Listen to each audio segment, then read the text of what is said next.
The movie begins deep in a thick jungle at night. A young boy lies concealed beneath the mud, using a bamboo stick to breathe. His older self narrates in a weary, seasoned tone, expressing his revulsion at having to eat stink bugs to stay alive. Struggling, the boy emerges from the mud, only to face the stern gaze of the shaman, who silently conveys his disappointment at the boy's failure. Without hesitation, the shaman buries him again. In voiceover, the boy laments, wishing his training involved less dirt. As years pass, we see the boy undergoing rigorous training under the shaman. He learns martial arts, strengthens his body by rolling a heavy statue's head up a steep hill, and hones his skills with various weapons. Some nights, the shaman administers hallucinogenic drugs, causing the boy to confront his deepest fears and traumas in vivid, surreal visions. Throughout his grueling training, a singular purpose drives the boy: to kill Hilda van de Kooi, the ruthless matriarch of a nameless, despotic city in a post-apocalyptic world. Hilda is directly responsible for the brutal deaths of the boy's family, and his training is solely dedicated to avenging them. Each session with the shaman serves to sharpen the boy's mind and body, preparing him for the inevitable confrontation with Hilda. The boy's voiceover reflects on the brutality and necessity of his training, revealing a growing resolve to complete his mission, no matter the cost. As the final stages of his training approach, the boy, now a young man, is ready to leave the jungle and face his destiny. The shaman, having shaped him into a formidable warrior, offers a final piece of wisdom and tells him that revenge is a path one walks alone. But never forget the strength that brought you here. After this, the boy, with the fire of vengeance burning in his eyes, sets out toward the dystopian city ruled by Hilda, ready to unleash the skills he has honed through years of hardship and discipline. In flashbacks, the boy narrates his once simple life, despite his mother's eccentricities, like her meticulous cleaning of guns, signaling her involvement in the resistance against the regime. He recalls with sorrow that he can no longer remember his own voice, so he adopts the voiceover of his favorite video game character to articulate his inner thoughts. The boy and his younger sister, Mina, were inseparable, sharing an unbreakable bond. They spent their days playing games and dreaming of escape.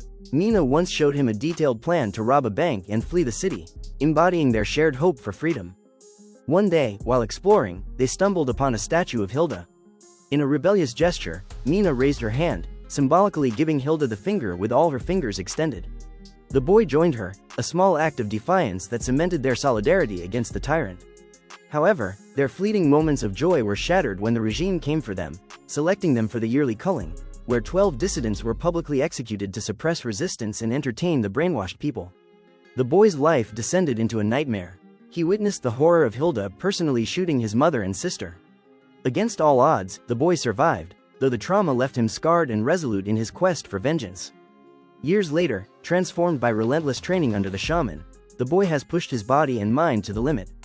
He feels ready for his mission, nearly beating the shaman in combat. However, a hallucination of Mina appears during their fight, causing him to falter and lose. The shaman, shaking his head, tells the boy he is not yet ready, hinting that the final hurdle lies not in physical prowess but in overcoming his inner demons. One day, the boy and the shaman head into the city to sell produce. As they navigate the crowded streets, the boy notices a cute flower girl who gives him a flower with a bright smile. For a fleeting moment, the boy ponders the possibility of a life beyond his mission. However, this thought is shattered when the flower girl expresses her admiration for the Van de Kooi family and her excitement for the culling.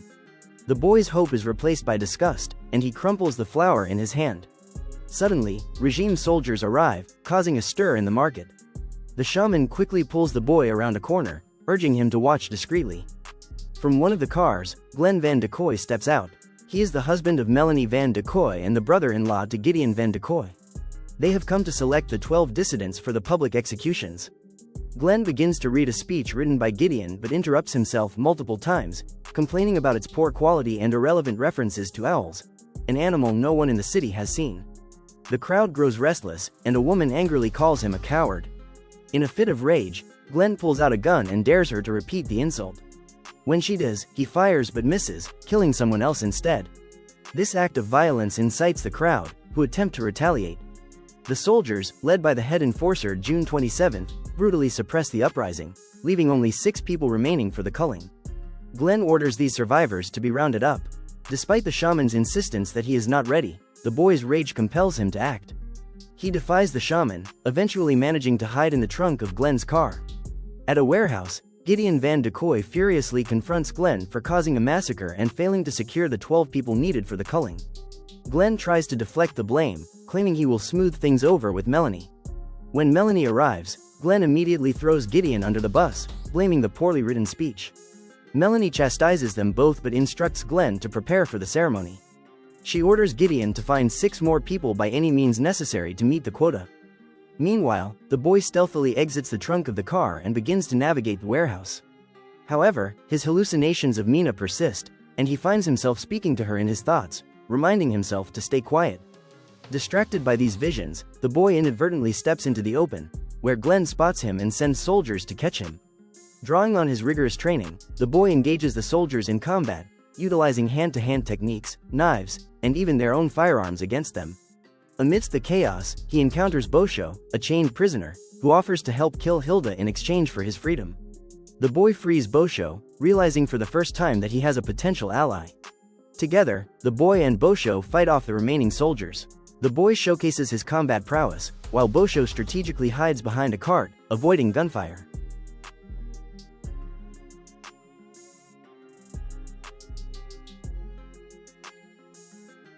Once all the soldiers are killed by the boy, Glenn attempts to flee but is quickly captured by the duo.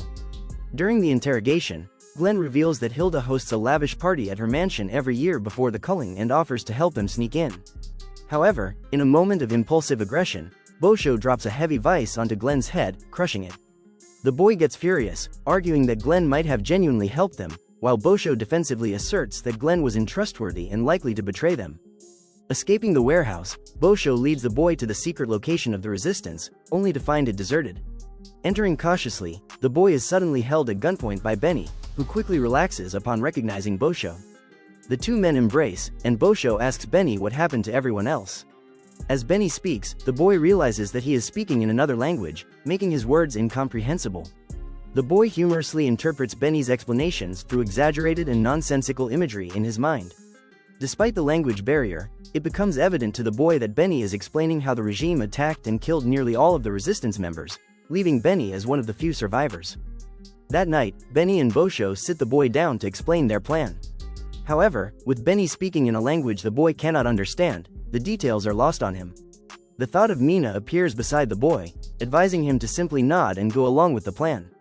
They drive to Hilda's mansion, knocking out a few guards and a chef along the way. The boy is given the chef's uniform to blend in and infiltrate the party.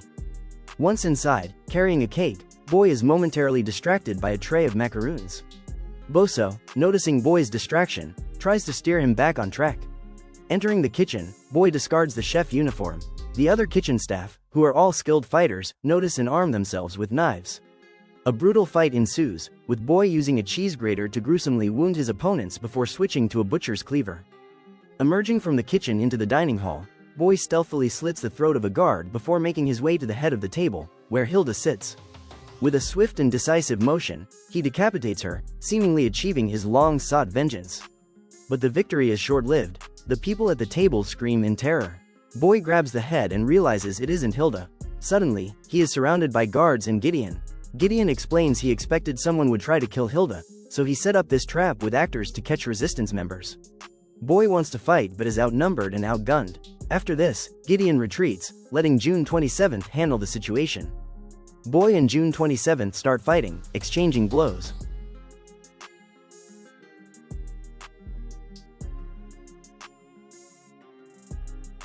Boy begins to gain the upper hand and even manages to pull off her helmet. When Boy looks at her, he unexpectedly pauses. This gives June 27th a chance to push him over the railing and knock him out. His last thought is how he failed his mission. Unconscious, he dreams of the past, his mother and sister's execution, the regime cutting out his tongue, and being hung from a tree. He remembers the shaman saving him and taking him to the jungle to train for revenge. Boy wakes up tied to a chair. June 27th punches him, demanding he give up the shaman. Boy mouths, "Screw you," and she throws an axe at his head. During this, Gideon steps in, saying torture gives him nosebleeds, and he'll handle it.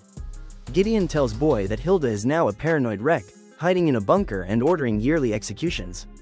Gideon says their system has already won, but Hilda can't see it, and he is tired of the violence. Gideon pleads with Boy to cooperate, but Boy refuses. After this, Gideon respects his defiance and orders him to be taken for this year's show at the studio. Melanie scolds Boy for prematurely killing Glenn, as they had planned to use him as a show host. Now, she intends to make an example of him, subjecting him to a special punishment. Chained up and fitted with a shock collar, Boy becomes a captive audience as the broadcast begins. Hilda takes the stage, with Melanie desperately trying to rein in her erratic behavior. Despite initial composure, Hilda's paranoia kicks in when she spots a shadow in the audience, which she believes to be the shaman. Straying from the script, she brandishes a gun, causing chaos until Melanie intervenes. Now, Boy realizes he must break free. Recalling a secret gift from Gideon, he stealthily cuts through his restraints. But before he can intervene, Melanie activates his shock collar, immobilizing him. Cornered by assailants, Boy's fate seems sealed until unexpected allies emerge. Boso, disguised as one of the demonic elves, turns the tide of the battle. Benny also joins the fray. Though Boy struggles to grasp their intricate plan, empowered by a unique weapon from Benny, Boy fights back with newfound ferocity, dispatching enemies with each punch. Meanwhile, in the control room, tensions escalate as Melanie's meticulously orchestrated show descends into chaos. While she fumes over the disruption, Gideon walks away, resigned to his role in the unraveling of events. Meanwhile, Boy engages in a fierce battle with a serial pirate mascot, using up his ammunition in the process. Quick thinking from Benny saves Boy from a fatal shot, but Benny himself takes the hit, sacrificing his life to protect his friend. With Benny's dying breath, his words once again sound like incomprehensible noise to Boy. Boso, too, falls victim to the gunfire. As Melanie approaches, Boy is thrust into action, using a pineapple mascot as a shield to subdue her. He binds her to a chair.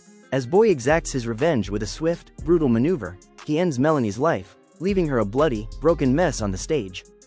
Determined to fulfill his promise to Boso, Boy presses forward, cutting through a swarm of guards with ruthless efficiency.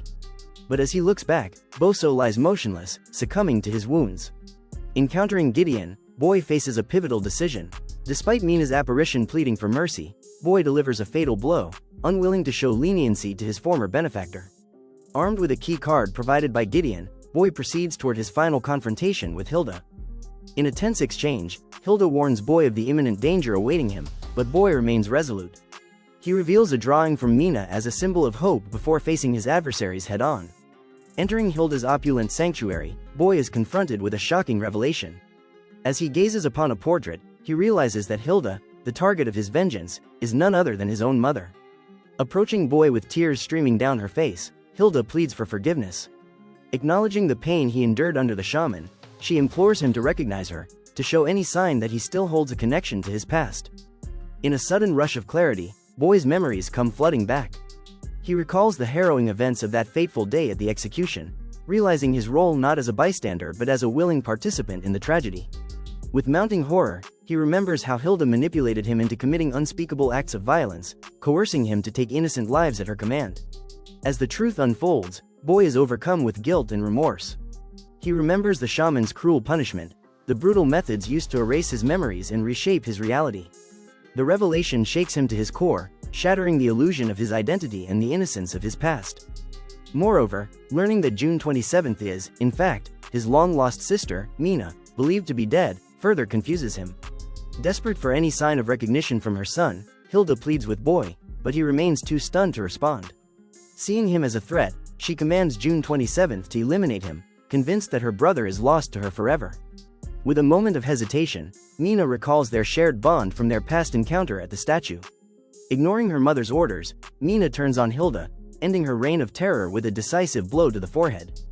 Taking cover, Boy and Mina arm themselves and fight their way through the compound, facing off against heavily armed guards as they make their escape.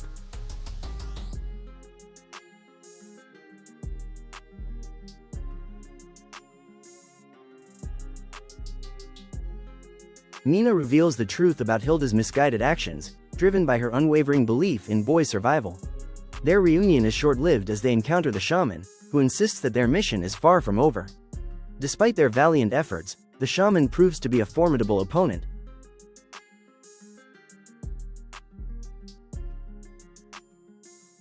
inflicting grievous injuries upon them both. In a moment of clarity, Boy confronts the shaman, recognizing the sins committed in pursuit of vengeance. Summoning the strength of his younger self, he delivers a decisive blow, ending the shaman's reign of terror once and for all. Bruised and battered, Boy refuses to abandon his sister, vowing to protect her and escape the oppressive city. With the Koi family's power shattered, They embark on a journey toward freedom, hopeful for a future of peace and redemption. With a simple yet powerful declaration, Boy promises to stand by his sister's side, now and always. Don't forget to subscribe to the channel. Also tell me which movie recap you want.